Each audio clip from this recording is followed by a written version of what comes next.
함께 보실 하나님의 말씀은 구약성경 민수기 1장입니다. 민수기 1장 1절부터 4절까지 말씀 읽은 후에 민수기 개관 살펴보도록 하겠습니다. 구약성경 민수기 1장 1절부터 4절까지 말씀, 구약성경 193면 전후를 보시면 되겠습니다.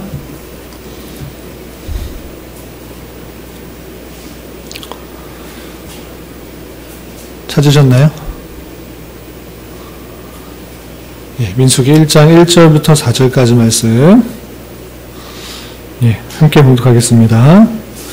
이스라엘 자손이 애굽 땅에서 나온 후 둘째 해 둘째 달 첫째 날에 여호와께서 시내 광야 회막에서 모세에게 말씀하여 이르시되, 너희는 이스라엘 자손의 모든 회 중 각 남자의 수를 그들의 종족과 조상의 가문에 따라 그 명수대로 계수할지니, 이스라엘 중 20세 이상으로 싸움에 나갈 만한 모든 자를 너와 아론은 그 진영별로 계수하되 각 지파의 각 조상의 가문의 우두머리 한 사람씩을 너희와 함께 하게 하라. 아멘. 예, 잘하셨습니다. 예, 매주 수요일에는 신구약 성경 전체의 내용들을 개관을 살펴보고 있습니다. 성경의 개관을 살펴보는 이유는 여러 번 반복해서 말씀드리지만, 예, 성경의 한 장 한 장, 한 절 한 절, 그 내용이 물론 중요하고 그 뜻을 잘 깨달아야 되지만, 하나하나에 집중하다 보면 전체에서 말하고자 하는 그 뜻을 잘 이해하지 못하는 경우가 종종 있기 때문에 전체에서 말하고 있는 것을 살펴보면서 세부적으로 알아가면 훨씬 더 그 내용을 자세하고도 또 깊게 알 수가 있기 때문에 우리는 개관 전체를 대략적으로 살펴보는 일들을 하고 있는 것입니다. 창세기부터 계속 살펴보고 있는데, 오늘은 네 번째 책인 민수기에 대해서 살펴보도록 하겠습니다. 여러분들 갖고 계시는 교환에 내용을 보시고 또 펜을 들고 또 메모도 하시고 밑줄도 치시고 그렇게 하면서 배울 수 있기로 해보겠습니다. 혹시 여기서 민수기를 한 번도 안 읽어보신 분 있으신가요? 시온 안 읽어봤어요? 시온이는 읽어봤어요? 안 읽어봤어요? 그럼 민수기가 어떤 책인지 잘 모를 수 있는데, 내용을 다 안 읽었더라도 이런 책이구나를 알고 읽으면 더 좋을 수 있으니까 개관을 좀 살펴보겠습니다. 먼저 읽어보시면 명칭이 있습니다. 민수기. 어떤 뜻을 담고 있는 것 같아요? 민수기. 한자로 백성의 숫자가 담긴 기록, 이런 뜻인데, 히브리어 성경도 똑같이 백성의 숫자를 담긴 기록인가 그렇게 되어 있지 않고, 원래 원본인 히브리어 성경의 성경의 제목은 첫 문장의 네 번째 단어인 버미드바르라는 그런 뜻입니다. 버미드바르가 무슨 뜻이냐라고 할 때, 광야에서라는 책 제목이 붙어있는 성경인 것입니다. 그래서 히브리 성경에서는 이 광야에서라는 그런 말이 답변인데, 광야에서 있었던, 출애굽하고 나서 광야에서 있었던 약 대략적으로 40년에 어떤 일이 있었는지를 기록한 글이다, 이런 것을 뜻하는 것입니다. 그런데 우리나라 말은 민수기로 책 제목이 붙어있는 것입니다. 왜 그런가 라고 할 때, 헬라어 번역에서 착안하여서 그대로 따르기 때문입니다. 왜 그러냐면, 이 히브리 성경이 70인역에 의해서 그때 당시에 쓰던 많은 사람들이 썼던 헬라어로 번역될 때 이 책 제목이 광야에서라고 그렇게 된 것이 아니라 숫자들이라는 그런 말로 바뀌었습니다. 그래서 헬라어로 아리스모이라는 그 표현이 있는데, 이것은 숫자들이라는 뜻입니다. 왜 갑자기 숫자들이라는 책으로 바뀌었는가라고 할 때, 그 내용을 보면 이스라엘 백성들의 숫자가 기록되어 있기 때문에 이 헬라어 성경 70인명에 아리스모이라고 붙여져서, 그것을 본따서 그냥 숫자들이라고 하는 것보다 더 구체적으로 백성들의 숫자들이라고 해서 민수, 백성들의 수를 기록한 글이다, 이렇게 된 것입니다. 그리고 이 내용을 잘 보시면 민수기 1장과 26장에 이스라엘 백성들의 인구 조사하는 장면이 나와요. 우리 아까 읽었다시피 이스라엘 중 20세 이상으로 싸움에 나갈 모든 자를 진영별로 계수하라. 숫자를 계수해봐라. 인구 조사해봐라. 이렇게 했잖아요. 그래서 그 내용이 1장에도 등장하는데 26장에도 다시 한번 나오기 때문에 두 번의 인구조사가 나오기 때문에 그 특징을 잘 살려서 민수기라 이렇게 표현되고 있는 것을 볼 수 있습니다. 그래서 이 민수기는 두 세대 인구조사한 그 숫자를 잘 드러내는 책 제목이고 히브리어 제목인 광야에서는 시내산에서 가나안 땅 앞까지 가는 광야의 여정을 잘 표현해주고 있다라고 해서 광야에서라고 표현하고 있는 것입니다. 그래서 숫자를 그 백성의 숫자들에 집중했으면 민수기라라는 표현이 더 잘 와닿고 그것이 아니라 광야에서 있었던 일들을 강조한다라는 생각에 있어서는 또 히브리어 성경 제목이 또 맞다 이렇게 생각할 수 있는 것입니다. 명칭이 이런 것이고 그 밑에 내용을 보시면 민수기는 시내산에서 출발하여 가나안 땅 앞인 모압 평지에 이르기까지 여정을 기록한 책인데 하나님께서 이스라엘을 애굽에서 구원해 주시고 시내산에서 언약을 맺은 후에 약속의 땅 가나안을 향해 나아가는 그런 이야기로 되어 있는 것입니다. 그런데 이 이야기는 종종 우리의 인생을 마치 길을 걷는 여행이다라고 비유하는 것처럼 성도의 삶은 광야 같은 세상을 걸어 천국에 가는 여정으로 또 묘사되고 있는 것을 볼 수 있습니다. 그래서 구원받고 바로 천국에 가는 것이 아니라 마치 이스라엘 백성들이 40년 동안 광야 생활을 하고 가나안 땅에 들어간 것처럼 성도들도 구원받았다 해서 그냥 바로 천국에 가는 것이 아니라 이 땅에서의 삶의 다양한 여정을 거쳐서 천국에 들어가는 것과 비슷하게 상당히 유사하게 되어 있다 이렇게 생각해 볼 수 있는 것입니다. 그래서 혹자는 이 책을 순례의 책이다. 성도의 삶을 걸어가는 그런 과정이 담겨 있는 책이다. 이렇게도 비유하고 있는 것입니다. 아시겠죠? 그래서 여러분들이 예수님을 믿고 구원받았다 이렇게 했을 때 어떻게 천국에까지 갈 때 이 땅에서 어떠한 삶을 가지는가? 그럼 어디에서 확인할 수 있는가? 물론 신약 성경의 다양한 내용을 통해서도 교훈받을 수 있지만 이 민수기 광야에서 있었던 그 다양한 사실 통해 다양한 그런 이야기를 통해서 우리의 삶의 여정이 여기에 잘 녹아 있구나 이것을 깨달아야 되는 것입니다. 아시겠죠? 자, 기록자와 기록 연대 보시면 당연히 민수기의 기록자는 누구일까요? 모세 오경, 모세가 쓴 5권의 책을 지금 보고 있기 때문에 당연히 모세인데 왜 어떻게 그렇게 말할 수 있습니까? 라고 할 때 민수기의 자체만에서도 여호와께서 모세에게 이르시되 라는 표현이 80번 이상 나오는 것입니다. 그러니까 하나님께서 모세에게 말씀하셨고 또 모세가 그것을 기록했다라는 표현도 구체적으로 드러나는 것입니다. 대표적인 구절이 민수기 33장 2절 여러분 메모란에 해놨는데 제가 한번 읽어보겠습니다. 모세가 여호와의 명령대로 그 노정을 따라 그들이 행진한 것을 기록하였으니 그들이 행진한 대로의 노정은 이러하니라 라고 하면서 하나님께서 명령하신 것을 그대로 행했고 그것을 기록했고 그런 것이 다음과 같다 하면서 다음 내용 모세가 기록한 것이다 이렇게 아주 구체적으로 밝히고 있는 것입니다. 그래서 기록자는 모세라고 할 수 있습니다. 그리고 기록 연대 아까도 말씀드린 것처럼 우리가 지난주에 배웠던 레위기 레위 사람과 제사장과 다양한 제사제도 이렇게 나와 있는 그 내용들은 그냥 시간의 흐름들이 많이 나와 있지 않습니다. 그래서 한 달간 아주 짧은 내용이 담겨 있지만 민수기는 대략적 거의 39년이라는 긴 기간의 내용들을 다루고 있습니다. 출애굽해서 시내산에 머물러서 광야에서 있었던 그 39년간의 기록이 다 기록되고 있는 것입니다. 그래서 이 기록은 모세가 거의 죽을 때까지 그 내용들이 담겨있기 때문에 마지막은 모세의 죽음 그 내용들 때쯤에 기록된 것으로 생각해 볼 수가 있는 것입니다.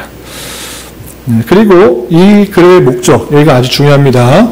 여기다 동그라미나 쳐놓고 또 별표를 쳐놓으시고 이 글을 왜 썼는가? 민수기를 읽으면서 백성들, 이스라엘 백성들 참 어리석었구나. 참 바보 같구나. 어떻게 하나님을 불신할 수 있을까? 또 어떻게 하나님의 그런 인도하심에 대해서 불만을 가질 수 있는가? 이렇게 동화의 이야기로 읽는 것이 아니라 이 글을 읽으면서 무엇을 읽어야 되는지 그 목적을 잘 살펴봐야 되는 것입니다.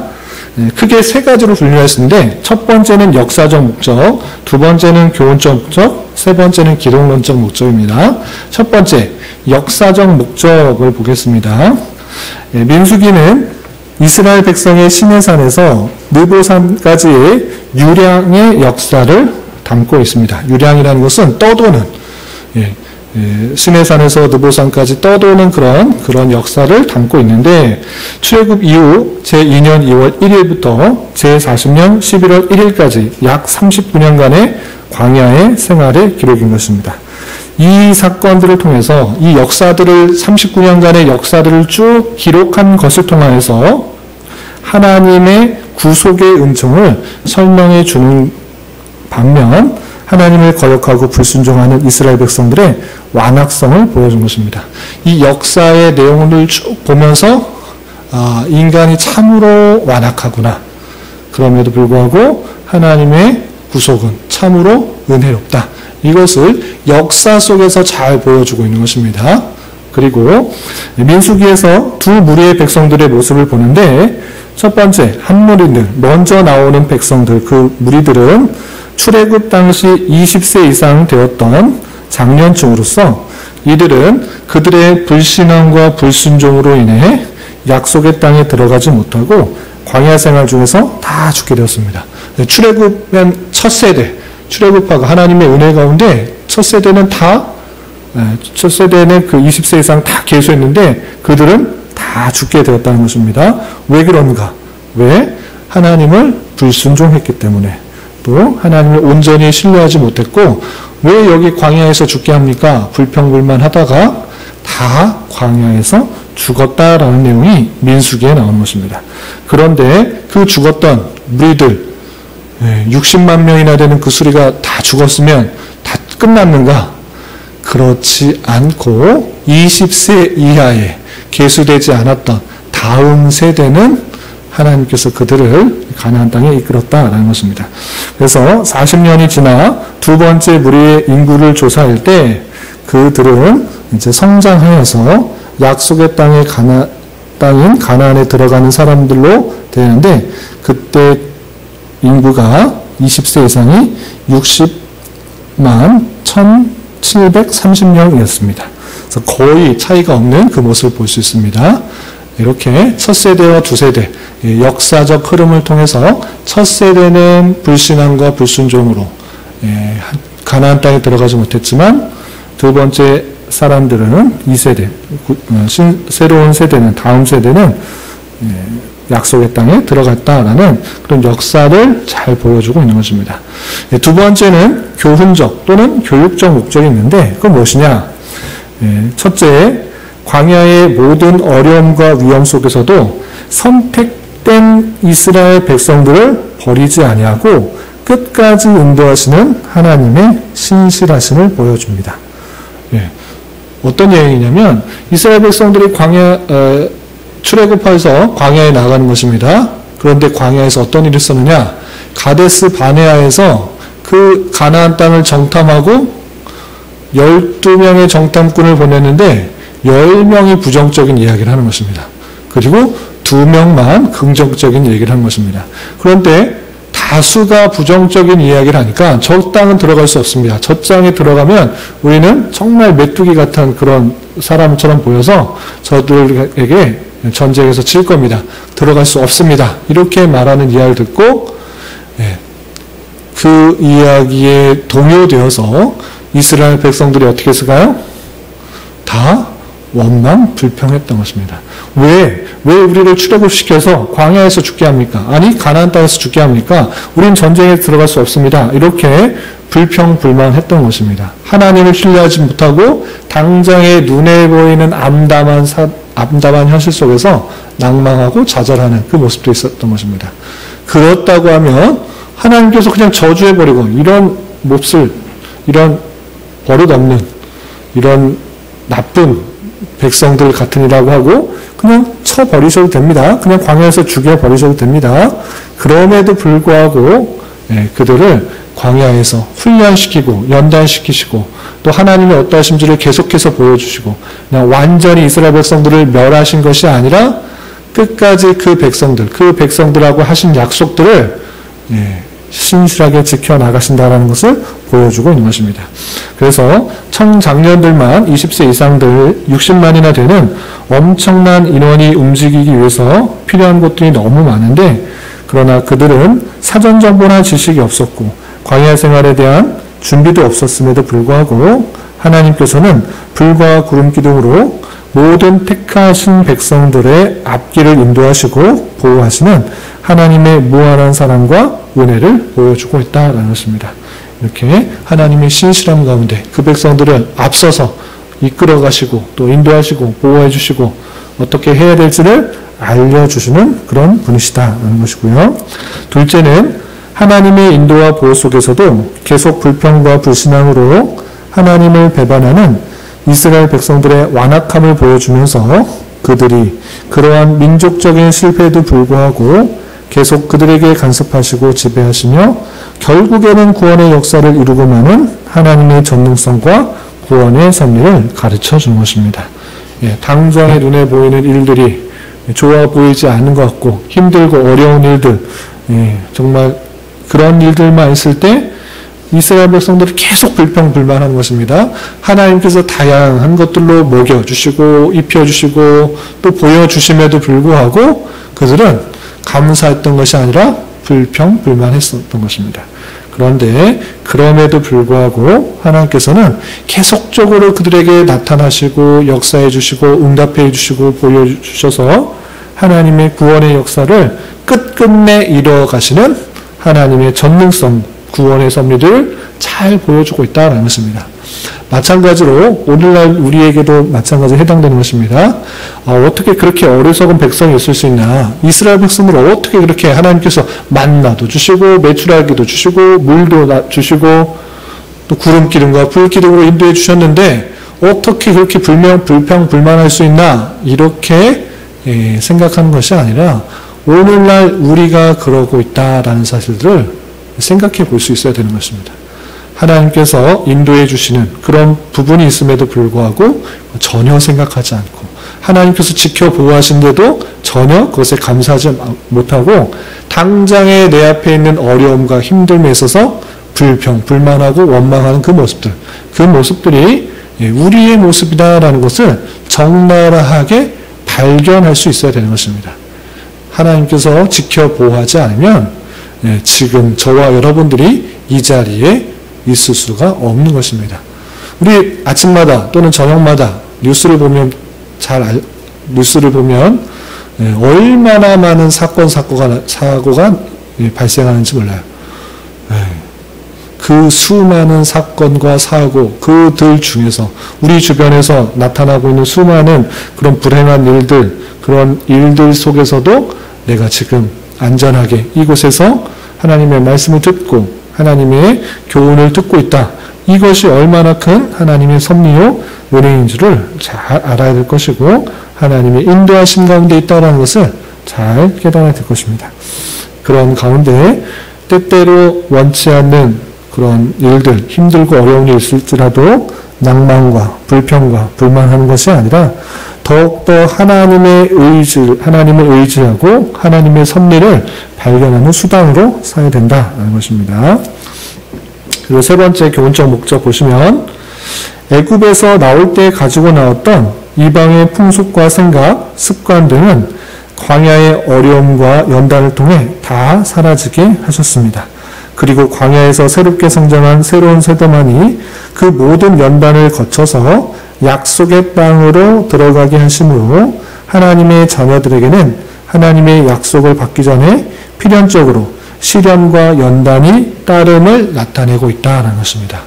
우리가 구원받고 그냥 천국에 가는 것이 아니라 하나님의 백성답게 계속해서 시련도 주시고 연단도 주시고 또 성숙하게 하는 그 모든 과정을 주신다. 그것이 40년의 광야의 기간이다라는 것입니다.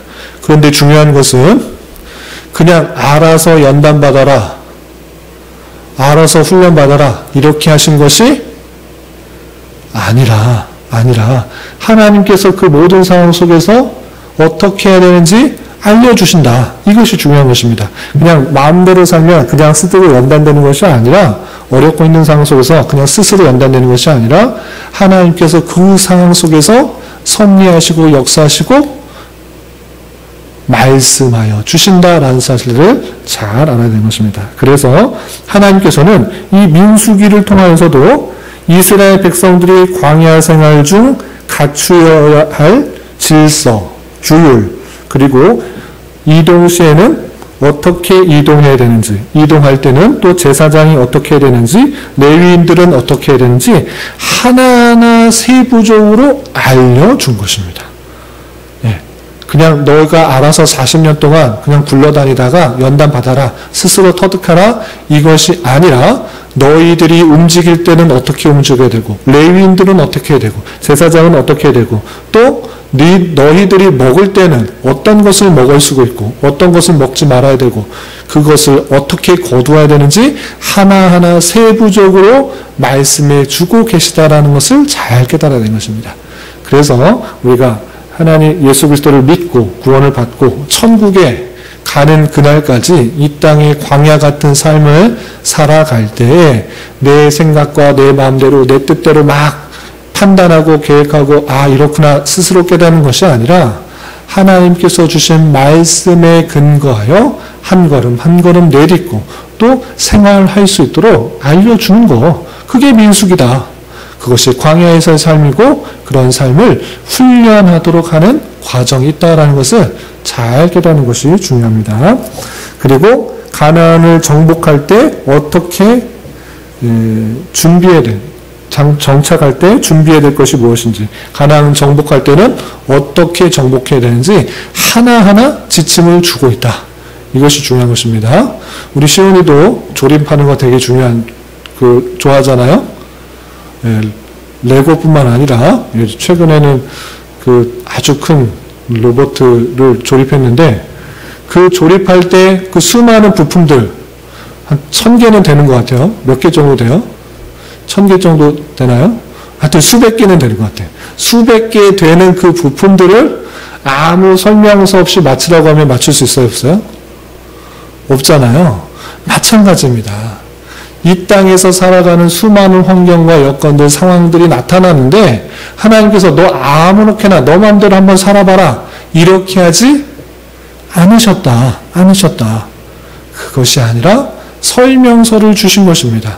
너희들이 이동할 때는 어떻게 되고, 먹을 것을 먹을 때는 어떻게 해야 되고, 그걸 모을 때는 어떻게 해야 되고, 레위인들은 무엇을 해야 되고, 제사장들은 뭐 해야 되고, 가나안 땅에 정착할 때 그 가나안 백성들은 어떻게 해야 되고, 어떠한 자세로 해야 되는지 하나하나 다 말씀해 주셨다라는 것이 중요한 것입니다.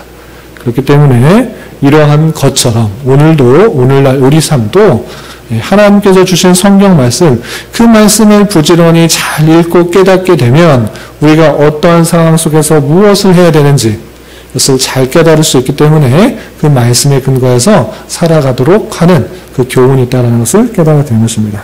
그래서 이것을 통해 하나님께서는 너 마음대로 살아라, 너 한번 살아봐라, 너 한번 연단받고 힘들고 고생해봐라 이렇게 하는 것이 아니라 어떠한 삶을 살아가야 하는지 구체적으로 친절하게 신실하게 사랑스럽게 알려주는 은혜의 하나님이시구나를 발견해야 되는 것입니다.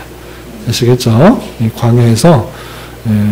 광야에서 실제 제가 광야에 가보지는 않았지만 듣기로 또 배우기로는 낮에는 엄청나게 뜨겁고 밤에는 엄청나게 춥다라는 것을 보게 됩니다. 그런 광야 속에서 하나님의 늘 지켜주심과 보호하심과 또 하라고 하는 행동들이, 지침들이 있는 줄 알아 그것을 부지런히 듣고 행하게 되면 올바른 삶으로 살아가게 되고 천국에 들어갈 수 있다는 것을 잘 깨달아야 되는 것입니다. 아시겠죠? 그리고 3번이 아주 중요합니다. 3번 아주 중요합니다. 여러분들 밑줄 쳐놓으시고 또 별표 쳐놓으시고 살펴보시기 바랍니다. 우리 지난주뿐만 아니라 창세기부터 창세기, 출애굽기, 레위기를 보면서 하나님께서 궁극적으로 말하고 싶으신 것이 무엇이었습니까? 하나님께서 택하신 백성을 구원하시기로 약속하셨는데 그것이 아담에게, 아브라함에게, 이삭에게, 야곱에게, 모세에게 알려주셨을 뿐만 아니라 더욱더 구체적으로 제사 이렇게 드려라. 제사를 통하여서 죄사함을 얻을 수가 있고 또 구원받을 수 있는 것을 계속적으로 알려주는 것입니다. 그래서 핵심적인 내용은 무엇입니까? 예수 그리스도를 계속적으로 알려주시기 위해서 하나님께서 계속적으로 표현하고 있는 것입니다. 마찬가지로 광야에서의 40년간의 삶의 그 모습 속에서 너희들이 구원받을 수 있는 것이 어떤 것인지를 계속적으로 알려주셨다는 것입니다. 그것이 기록론적 교훈, 이 민수기를 읽으면서도 예수님을 발견할 수 있어야 되는 것입니다. 하나님께서 중국적으로 말하고 싶은 것, 택하신 백성들이 구원받을 수 있다는 것을 계속적으로 알려주는 그런 표현이기 때문에 그것을 표현하고 있다는 것을 잘 알아야 되는 것입니다. 그렇다면 민수기의 어떤 내용이 예수 그리스도를 뜻하고 있습니까? 예수님 말한 적 한 번도 없는데 예수라는 말, 구원자라는 말 나온 적이 없는데 어떻게 구원자가 나온다고 예수님을 표현한다고 할 수 있습니까? 라고 할 때 전체 성경을 볼 때 이 내용을 신약에서 성경 해석하는 것을 통해서 이것이 예수 그리스도를 뜻하는구나 라는 것을 알 수 있습니다. 어떤 것들인가? 첫 번째, 그것이 6개가 있는데 첫 번째, 생수가 나오는 반석입니다. 이스라엘 백성들 광야 생활하는데 제일 힘들었던 것이 무엇일까요? 물론 뜨거운 태양 아래 가는 것도 힘들었을 것입니다. 그러나 구름 기둥이 해를 가려주어서 어느 정도 거리가 있습니다. 그런데 그들의 갖고 왔던 물, 광야에서, 사막에서 물이 떨어졌다 정말 큰일 난 것입니다. 그래서 이스라엘 백성들이 갖고 왔던 그 물이 떨어지자 우리에게 물을 내라 계속적으로 요구하는 것입니다. 어떤 때는 쓴물이 달게도 하고 또 먹을 물이 나오게도 그렇게 해주었지만 계속해서 물에 대한 그런 갈증들이 가시지 않는 것입니다. 그래서 하나님께서는 어떤 방법을 쓰셨는가? 반석에서 물이 나오도록 하는 장면이 나옵니다. 왜 돌에서 나옵니까? 아니 그냥 오아시스 있는 것을 알려주든지 아니 그냥 모래에서 오아시스가 생겨나도록 하면 되지 왜 하필 반석에서 물이 나오도록 하셨을까? 이것에 대해서 잘 생각해야 되는 것입니다. 그냥 하나님께서 신기한 능력을 보여주시려고 하나 보다. 하나님께서는 못할 일이 없다라는 것을 보여주시려고 하는구나.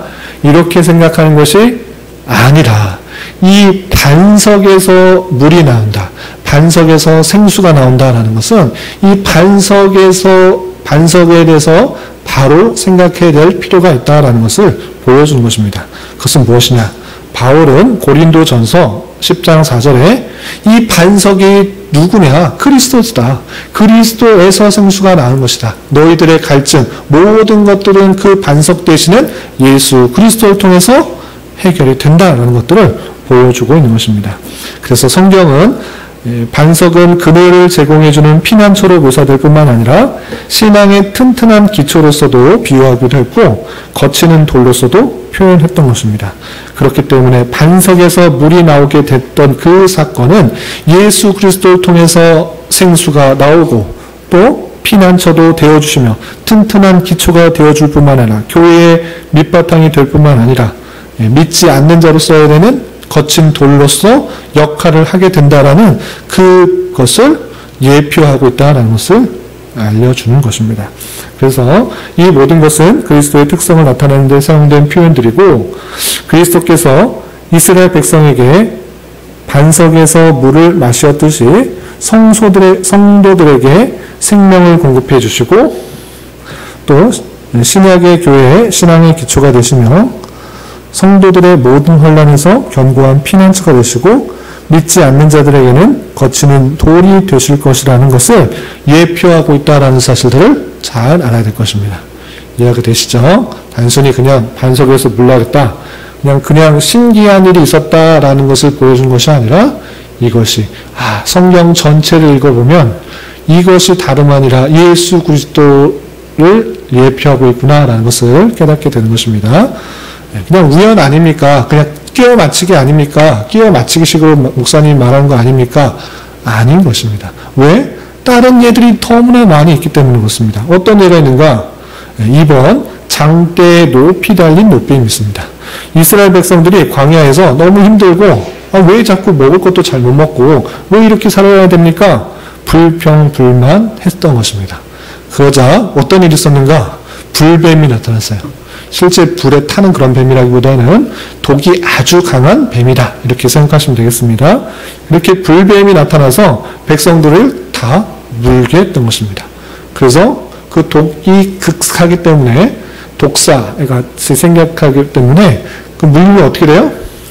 죽게 되는 거죠. 그런데 죽게 내버려 두신 것이 아니라 하나님께서 어떻게 하는가? 큰 장대에 노뱀을 걸어놓고 이 노뱀을 바라보면 산다, 이렇게 말했어요.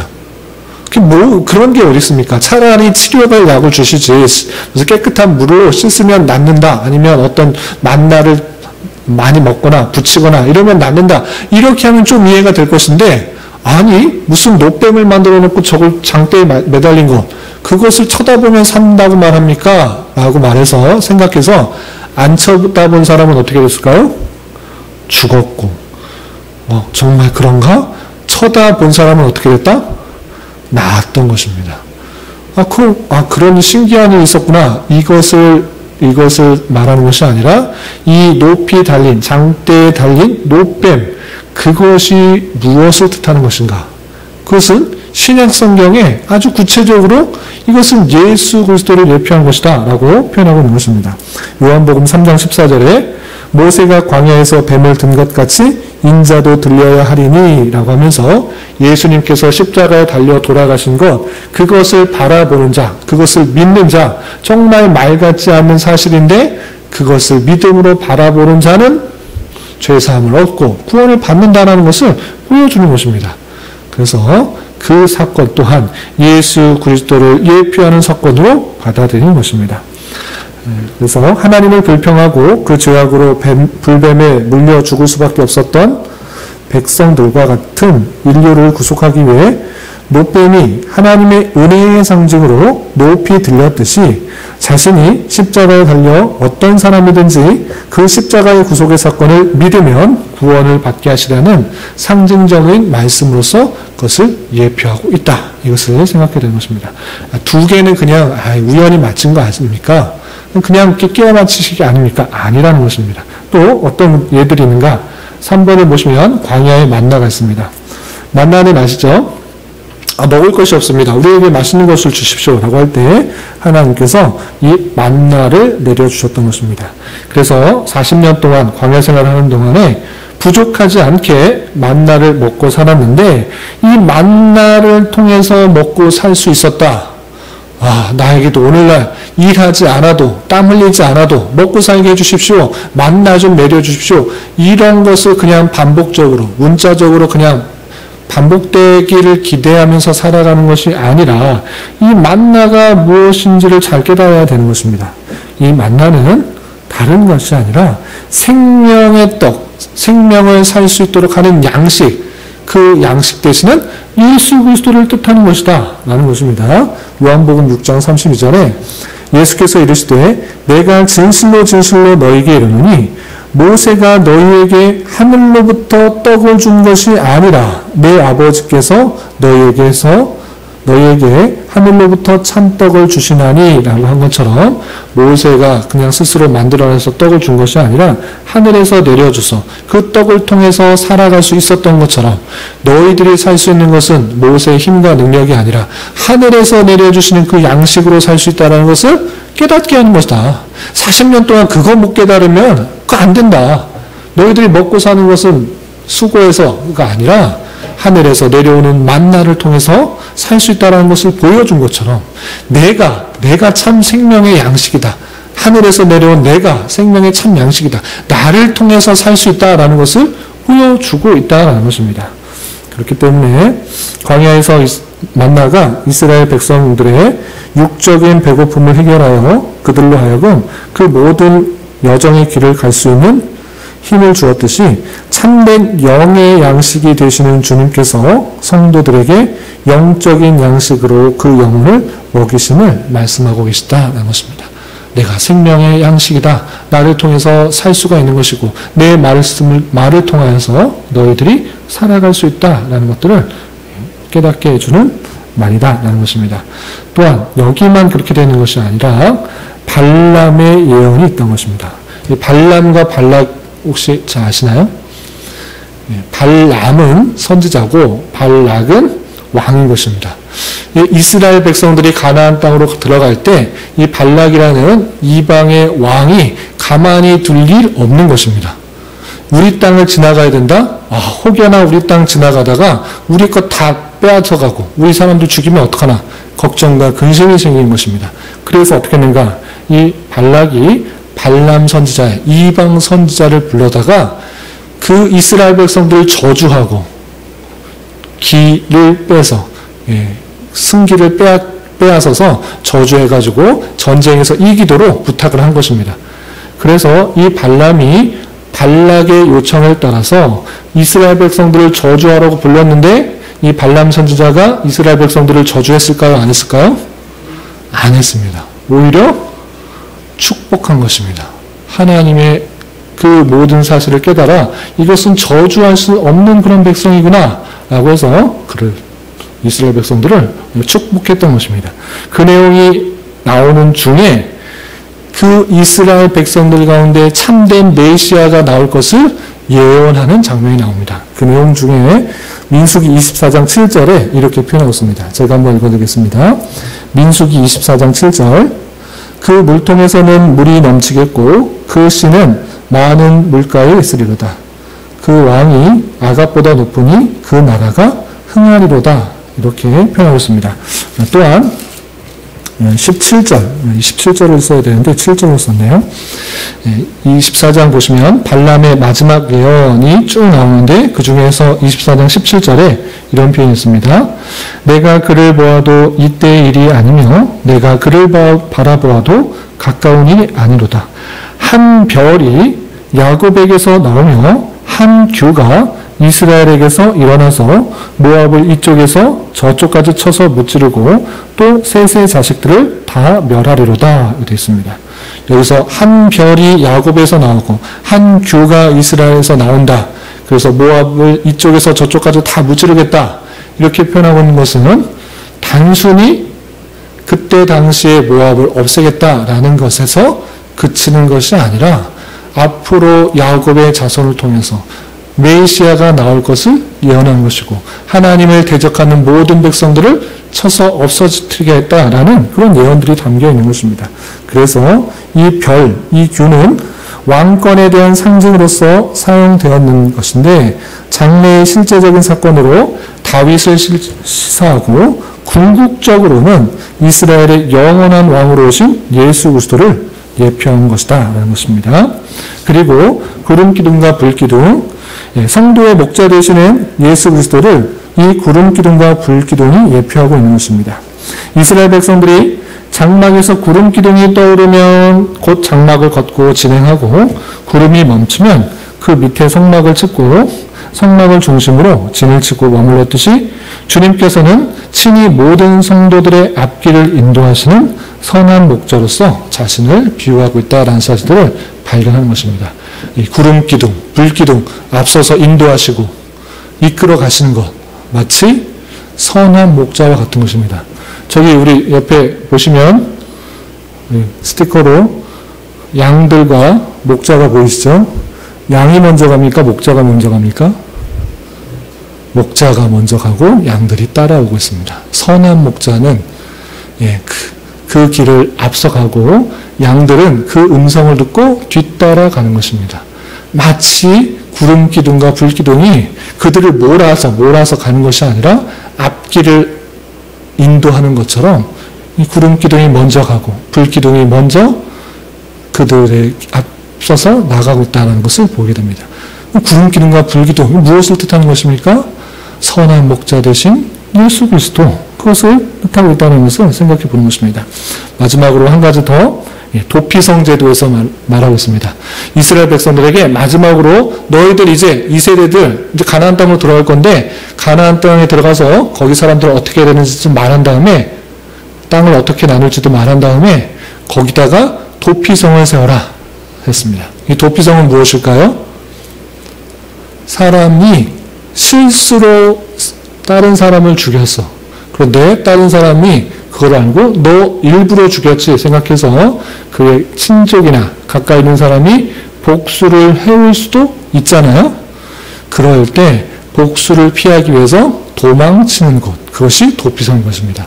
부지 중에 실수로 사람을 죽였을 때 그 보복, 그 가까운 사람으로부터 보복을 당하지 않도록 피할 수 있는 것, 그것이 도피성이었습니다. 그래서 그 가나안 땅에 6군데를 정해서 어디든지 빨리 피할 수 있는 곳, 가장 가까이 닿을 수 있는 곳 6곳을 흩어져서 만들게 해놓고 실수로 죽였을 때 그 원한을 사지 않고 도망갈 수 있는 도피성을 만들었던 것입니다.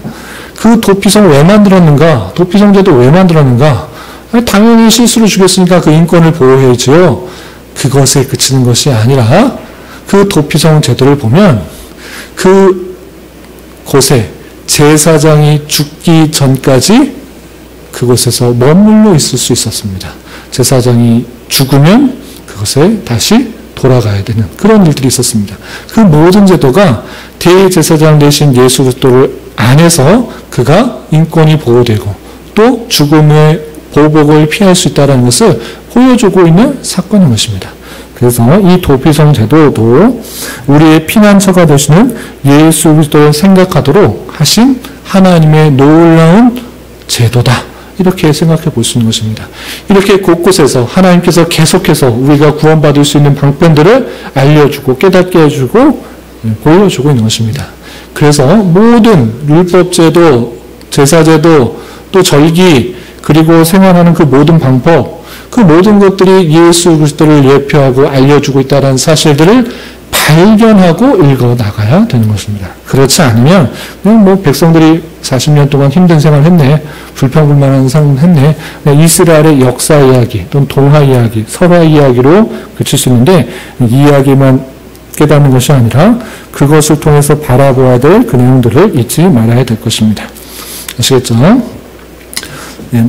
그리고 세 가지 신학적 주제가 있는데 좀 빨리 진행하겠습니다. 첫 번째 신학적 주제는 불신앙에 대하여 심판하시는 하나님입니다. 이 민수기를 읽으면서 하나님께서 믿지 않는 자를 심판하신다라는 그 내용들이 잘 드러나고 있는데 불신앙에 대한 하나님의 심판은 민수기에 아주 두드러진 주제인 것입니다. 민수기는 이스라엘 백성들이 하나님의 약속을 신뢰하지 못했으며 그 결과 40년을 광야에서 방황하는 심판을 받았다라고 기록하고 있습니다. 믿지 않음으로 말미암아, 신뢰하지 않음으로 말미암아 불평불만하고 하나님을 원망하고 불평하였기 때문에 그들이 가나안 땅에 들어가지 못했다. 이렇게 심판에 대해서 말하고 있는 것입니다. 민수기의 결정적인 전환점은 14장일 것입니다. 14장 가데스 바네아의 그 사건을 말하는 것입니다. 정탐꾼을 보내서 불평불망하는 그런 정탐꾼의 소식들로 인해서 백성들이 다 원망했던 그 사건들인 것입니다. 그래서 당시 이스라엘은 두려워하는 정탐꾼의 경고를 마음에 두고서 약속의 땅으로 올라가 정복하기를 거부했고 하나님을 배반하고 배척했습니다. 그러자 하나님께서는 너희는 그 땅을 탐지한 날수 40일의 하루를 1년으로 환산하여 그 40년간 너희 죄악을 짐지니 너희가 나의 실어버림을 알리라 라고 하시면서 하나님을 심판하셨던 것입니다. 하나님의 약속을 신뢰하지 않는 자 반드시 심판하신다라는 그 사실을 잘 보여주고 있는 것입니다. 두 번째, 그러면 심판하시는 하나님만 나타나는가? 그렇지 않은 것입니다. 은혜와 자비의 하나님도 드러나고 있습니다. 민수기는 불신앙과 불순종에 대한 경고보다 오히려 그 이상의 내용을 더 담고 있는 것입니다. 민수기는 전반에 걸쳐서 하나님의 은혜와 자비를 증거하고 있으며 그리스도 안에서 드러나게 된 거룩한 은혜를 지적하고 있는 것입니다. 거룩한 임재와 보호는 불기둥과 구름기둥에서 명백하게 드러납니다. 자신의 백성에 대한 하나님의 돌보심은 매일의 음식으로 만나를 주시고 그 백성들이 마시도록 바위에서 물을 내시는 것에서 보게 되는데 이것은 오실 그리스도를 예표하는 것입니다. 이렇게 하나님께서는 불순종한 데는 심판한다. 이것을 물론 드러내고 있지만 훨씬 더 많은 부분 그들의 불평과 불만 속에서도 하나님께서 자비와 사랑으로 그들을 대하시고 구원하는 방편들을 계속적으로 보여주시는 은혜와 자비의 하나님을 발견해야 된다는 것입니다. 그리고 세 번째, 더 중요한 것은 언약을 신실하게 이루시는 하나님이신 것입니다.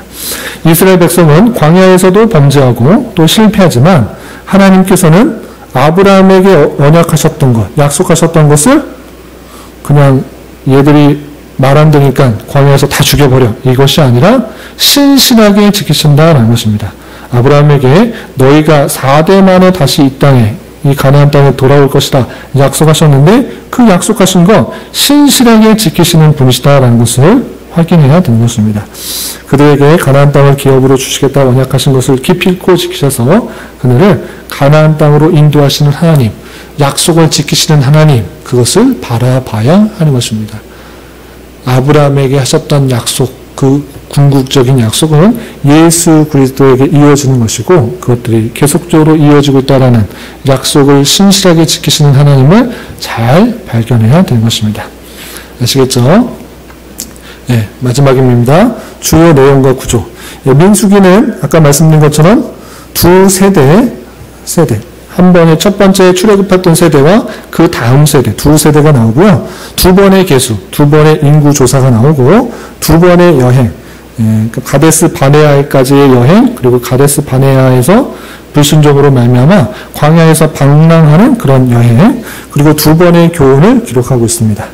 그리고 민수기는 하나님의 인자와 어미를 잘 그리고 있으며 하나님의 백성은 오직 그들이 하나님을 신뢰하고 그분을 의지할 때 앞으로 움직일 수 있다는 것을 잘 보여주고 있습니다.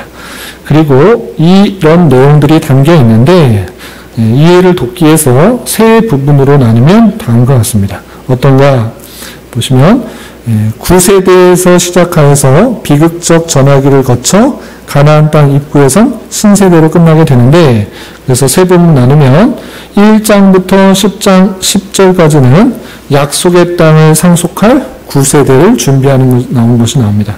그래서 인구 조사를 해서 얼마나 되는지를 표현하고 있을 뿐만 아니라 그 백성들이 거룩하게 되기 위해서는 어떻게 되는지를 알려주고 그리고 10장 11절부터 25장 18절까지는 약속의 땅을 상속받는데 실패한 9세대 그래서 가데스 바데아로 가는 가운데서 그들의 정탐꾼으로 인하여 그들이 불평불만하게 되었고 하나님의 진노로 말미암아 38년 거의 약 40년 동안의 광야에서 방황한 그 9세대에서 나오고 그 마지막 26장부터 36장까지는 이제 실패한 9세대 출애굽했던 1세대는 다 죽고 20세 이하의 그 세대가 다시 성장해서 약속의 땅을 상속할 신세대로서 준비하는 내용이 나옵니다.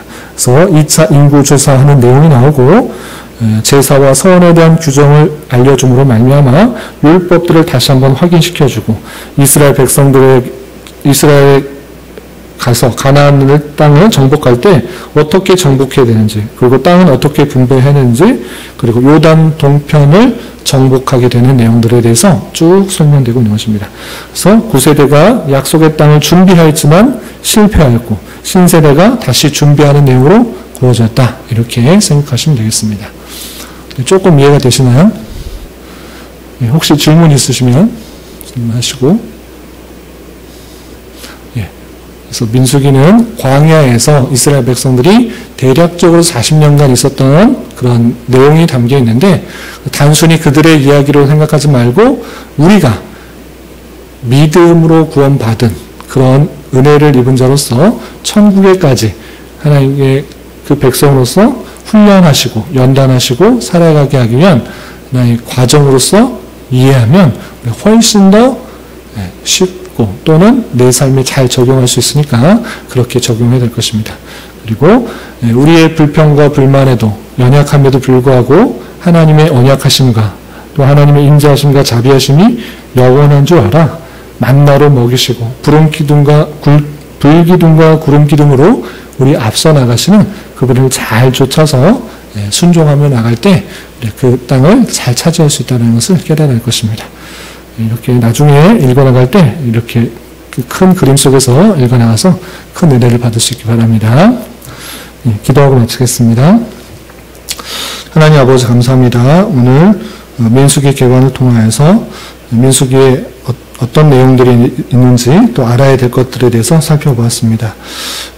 하나님께서 이스라엘 백성들을 광야에서 어떻게 인도하셨는지를 살펴보며 우리 또한 이 땅에서 주님께서 신실하게 인도해 주시고 또 말씀으로 교훈하시는 줄 알아 우리가 주님의 말씀에 더욱더 귀를 기울여 살아가게 하시고 그 뜻을 좇아 하나님께서 원하시는 그 백성으로 잘 훈련되며 연단되어 갈 수 있는 그런 삶을 살아갈 수 있도록 인도하여 주시옵소서. 주님, 12월은 성탄이라는 주제로 한 달을 보내고 있습니다. 성탄의 의미를 잘 생각해 보면서 기쁨과 감사로 한 해를 잘 마무리할 수 있도록 인도하여 주시고 돌아오는 주일에 성탄 감사 예배와 성탄을 기뻐하며 또 하나님께 올려드리는 작은 음악회도 은혜가 풍성한 시간 될 수 있도록 인도하여 주시옵소서. 예수님의 이름으로 감사히 기도드리옵나이다. 아멘.